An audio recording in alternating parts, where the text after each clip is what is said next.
ډېر پخوا په یو کلي کې یو بزګر اوسېده چې نوم یې دانیال و. دانیال د خپلې نیکۍ او ایماندارۍ له امله په ټول کلي کې مشهور و.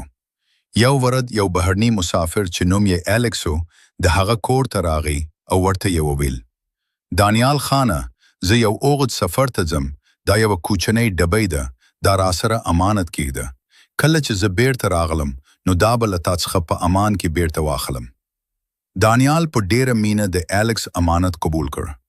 هغه ډبۍ یې په خپل زاړه صندوق کې کېښوده او په هغې باندې یې قفل ولګاوه. وخت تېرېدو، 1 کال، 2 کاله او بیا 3 کاله تېر شول، خو الیکس بیرته رانګی. په دې کلونو کې د دانیال په کور کې سخته غریبي راغله. فصلونه یې وچ شول او د کور حالات یې داسې شول چې ماشومان یې د یو وخت ډوډۍ ته حیران وو.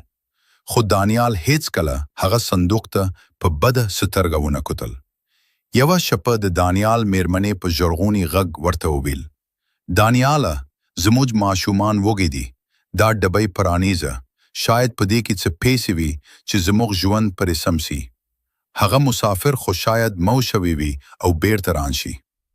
دانیال په ډېر متانت او ایمان سره جواب ورکړ: ای میرمنې، دا د الیکس امانت دی. که زه مړ هم شم د بل چا حق ته به لاس نه وروړم.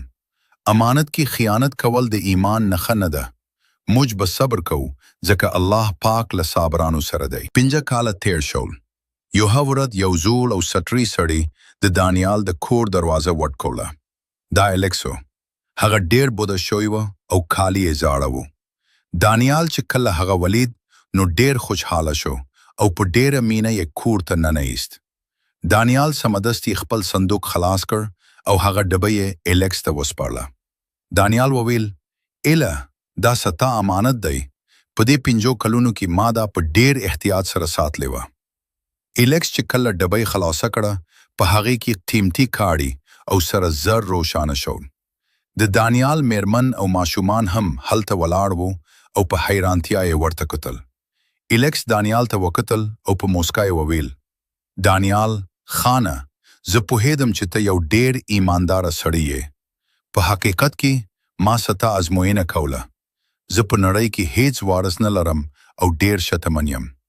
ما غوښتل دا دولت داسې چاته ورکړم چې هغه په رښتیا هم د دې مستحق وي.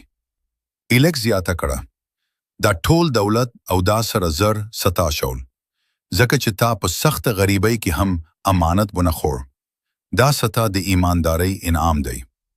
دانیال د الله پاک شکر ادا کړ